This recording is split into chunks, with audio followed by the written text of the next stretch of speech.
Hi, I know this fan is very loud. I don't know if I could go like this to block the sound. I probably won't. I'm not sure, but I'll try it.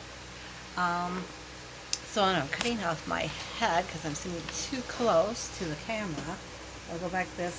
Um, so it's very warm in here, so that's why that fan is going. And yes, I know it's loud, but I have to think of my health. so um, I don't know if I can block the sound or not. We'll try it. See if I can do it like this for a little bit. Um, I should really put this on a different stand so that my head doesn't get cut off. Okay, we'll go like this. Okay, Genesis chapter 24. Okay, and 25. Abraham is old and wants Isaac to marry.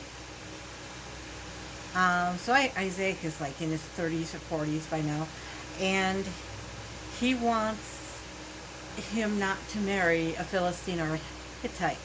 So Abraham calls his oldest, most trusted servant to come talk to him, and this guy like runs the place for him because he's old now, and he has him put his hand behind underneath his thigh. This is the old-fashioned way of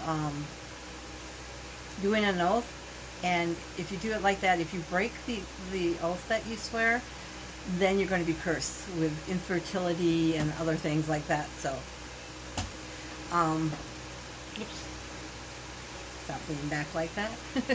um, so he sends the servant back to Mesopotamia, to where Abraham's father Terah and came from. And Abraham actually comes from there too, really, but he left there as a young man, hasn't been back, as far as I know. Oh, he went back to get Sarah, his wife, or something. No, he did not. I'm getting ahead of myself here.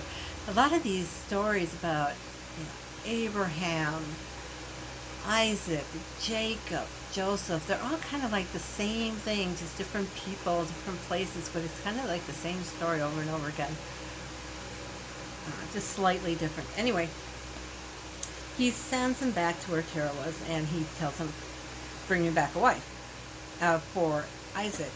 And the servant, who is not named, it's the oldest trusted servant, he should have a name, but anyhow, he's not named in the Bible, said, well, maybe I should take Isaac with me. And Abraham said, no, Isaac is never to set foot in Mesopotamia, which is really kind of interesting. I mean, God promised the land of what was called Canaan to Abraham's descendants, but it's kind of interesting that he said Isaac cannot go back to Mesopotamia. I don't think he was ever there. I'm trying to see the time. Okay, 3 minutes. Go faster.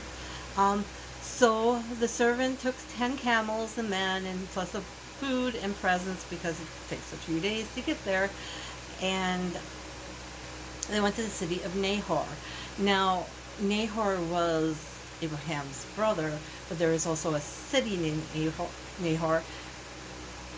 And there's some speculation, do these city names come from these people, or the people names in the Bible come from the cities? Nobody knows. You'll have to pray and ask God about that if you want to know. Anyways, they stop at a well outside of the city of Nahor, and the camels are all sitting there, and the servant goes to the well, and he talks to God, and he said he wants a sign, but he wants a specific sign. He's very specific about this, that a woman comes out, offers him a drink or gets him a drink, and then she offers of her own free will to give the camels something to drink. And as he was praying about this for the sign, out comes a woman with a jug, and she fills up the water, and he says, can I have some water? And she's like, sure. And she gives him water, and she sees the camels, goes, okay, well, just wait here. And she went and she got water for the camels. So there was his sign. So he asked her, he said, is there some place where I can stay?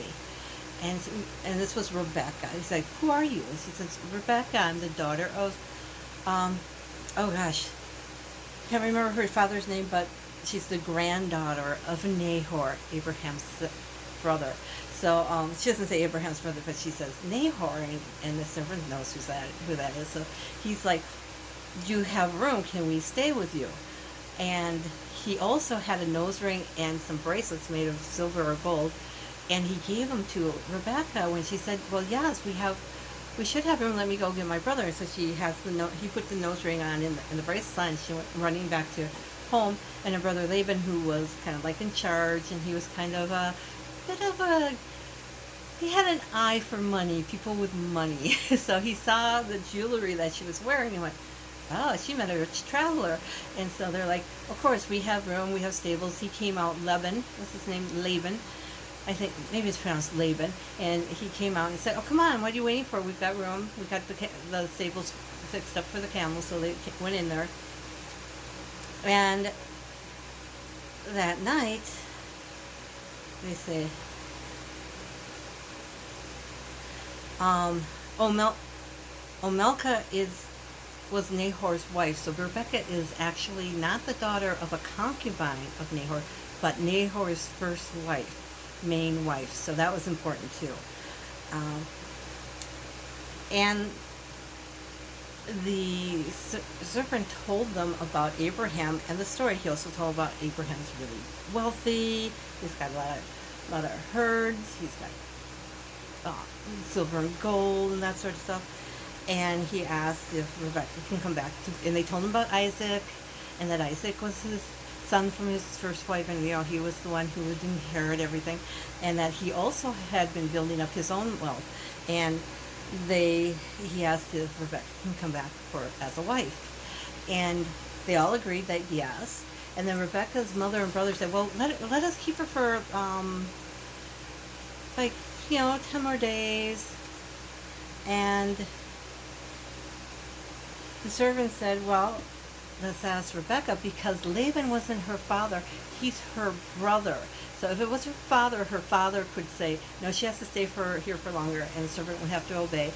But since her father, I guess, was no longer around, Laban was just her brother, Rebecca got to decide. And she said, I'll go with you in the morning." So they took off, traveled on camelback, and they went to where Isaac's herds and stuff were. And Isaac saw them. He didn't know what was going on, but he went up there and he greeted the servant. Rebecca took one look at him and said, "Okay, I like this." And the servant told him about Abraham and the oath and stuff. And that night, Rebecca and Isaac were married. Now, I'm not fond of Rebecca. She seems like a gold digger to me. So, but she's supposed to be very beautiful, and Isaac loved her, came to love her. So, and she came to love Isaac. So that's a good thing there. So in chapter 25, now that was a very long chapter, and I kept telling the story over and over again. Chapter 25, and I'm going so slow, sorry. It's a very short chapter, but there's a lot of things that happen. It's kind of funny. Chapter 24 is a long chapter, but it's telling the story 3 times, whereas chapter 25 is very short, and it covers a bunch of years and a bunch of stories in it. So,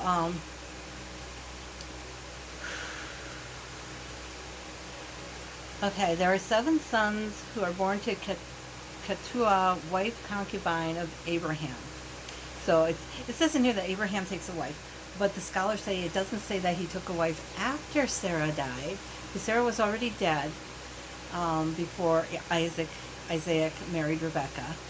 But it says that, Abraham, I was like, Abraham, he's 140, whatever, what's he taking another wife for? But then the scholar says it doesn't say, just because this comes later doesn't mean that it happened later. It probably happened while Sarah was still alive. And she was taken as a minor wife or concubine. And she had 7 sons. And Abraham sent each of those sons away with gifts to the east, probably when they were old enough. And they became, they were like, Isaac got just about everything. But they did get gifts, and they were sent to the east. Abraham dies at 175 years old. Isaac and Ishmael bury him in a cave with Sarah. And that's interesting because Ishmael, was sent away as a child with his mother. But Abraham cared about Ishmael. So somehow, some way, he kept up in touch with Ishmael, and Isaac and Ishmael did know each other because together they buried Abraham. He got word to Ishmael, and this was after Sarah died, so it was okay for Ishmael to come back. And Ishmael had 12 sons himself, and they each founded a city or an encampment, and the Ishmaelites covered a very big area from like the border of Egypt to, and I don't know the names of these places, I didn't look them all up, but Isaac was 40 when he pleaded with God on Rebekah's behalf to get pregnant. She hadn't had a child yet, so she finally did. 20 years later, I don't know about these huge gaps, but she gave birth to twins, Esau and Jacob. And the twins were very active in the womb, and Rebecca was like, what's going on? Something's wrong here. She prayed to God, and God said that there are two nations in your womb. Two people are separating while still within you. But one will be stronger than the other, and the older will be the servant of the younger. And that is verse 23, which comes into play later on. So Esau was the first one, and he was red and hairy, and sometimes you'll see the word Edom, E-D-O-M, Edom, and Esau are both like red, hairy, they kind of like go together. And Jacob was named Jacob because he was pulling on Esau's heel. Now Jacob, I can't remember what they said exactly what the name Jacob meant, but he's kind of like, we're going to find out, he's cunning. He's always trying to get what belongs to Esau. You know, it's not real fond of Jacob either. Me.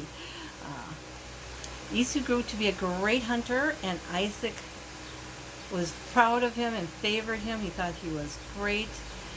But Jacob was quiet and clever and cunning, and Rebecca favored him.